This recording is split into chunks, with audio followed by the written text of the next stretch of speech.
So quick bytes of the day में हमारा first word है आज का, दैट इज़ फॉल्टर। फॉल्टर का मतलब होता है बेसिकली लड़खड़ाना।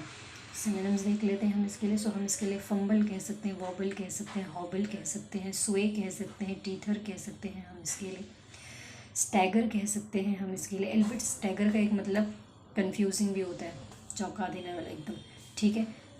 लेकिन स्टैगर का एक मतलब सही से ना चल पाना भी होता है, लड़खड़ा रहे हैं बेसिकली। फिर जब हम बोलते हुए लड़खड़ाते हैं बेसिकली, तो वो भी तो लड़खड़ाना ही होता है ना, हकलाते हैं। तो स्टैमर कह सकते हैं, स्टम्बल कह सकते हैं हम इसके लिए, स्टटर कह सकते हैं, ठीक है। हमारा नेक्स्ट वर्ड है आज का, that is labyrinthine. Labyrinthine part of speech में जो फॉल्टर वर्ब था, लेब्रेनिथीन पार्ट ऑफ स्पीच में एडजेक्टिव है।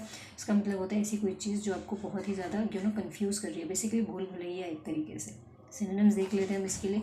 सो हम इसके लिए कह सकते हैं बैफलिंग कह सकते हैं, बैम्बोजलिंग कह सकते हैं, बैमफडलिंग कह सकते हैं, बैमफडलिंग कह सकते हैं आप इसके लिए कॉन्व्यूलेटेड कह सकते हैं, आप इसके लिए आर्केन कह सकते हैं, कॉम्प्लिकेटेड कह सकते हैं, आप इसके लिए इंट्रिकेटेड कह सकते हैं, आर्केन कह सकते हैं, आप इसके लिए रिकॉन्डाइट कह सकते हैं। फिर आप इसके लिए एस्टोनिशिंग कह सकते हैं, मेज लाइक कह सकते हैं, बाइजेंटाइन कह सकते हैं, आप इसके लिए मिस्टीफाइंग कह सकते हैं, स्टार्टलिंग कह सकते हैं, आप इसके लिए फ्लेमोक्सिंग कह सकते हैं, फ्लेबरकास्टिंग कह सकते हैं, आप इसके लिए टॉर्टुअस कह सकते हैं, सर्पेंटाइन कह सकते हैं, गॉर्डियन कह सकते हैं, आप इसके लिए कह सकते हैं एक तरीके से मेज लाइक कह सकते हैं, रिडल्ड कह सकते हैं, आप इसके लिए कह सकते हैं पजलिंग कह सकते हैं, आप इसके लिए एस्टोनिशिंग कह सकते हैं, आप इसके लिए सरप्राइजिंग कह सकते हैं, कन्फ्यूजिंग कह सकते हैं।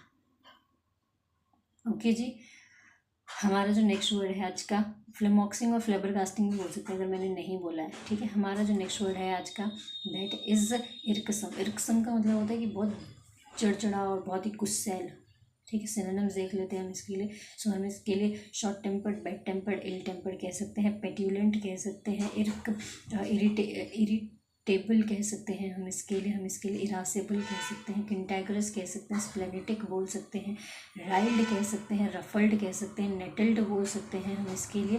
फिर हम इसके लिए कह सकते हैं एजिटेटेड कह सकते हैं, अनॉयड कह सकते हैं हम इसके लिए, पीक्ड कह सकते हैं, टेस्टी कह सकते हैं हम इसके लिए, कैंटागरस कह सकते हैं हम इसके लिए, एक्सैस्परेटेड कह सकते हैं हम इसके लिए, टेस्टी कह सकते हैं हम इसके लिए।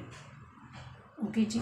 हमारा जो नेक्स्ट वर्ड है आज का, वैक्स्ड कह सकते हैं, इन्फ्यूरिएट भी बोल सकते हैं, रेज्ड कह सकते हैं, एनरेज्ड कह सकते हैं। हमारा नेक्स्ट वर्ड है आज का, दैट इज़ रेमिनिसेंट। रेमिनिसेंट का मतलब होता है कि कोई चीज़ आपको किसी चीज़ की याद दिला रही है, ठीक है, याद दिलाना बेसिकली। रिमाइंडफुल कह सकते हैं, इवोकेटिव कह सकते हैं।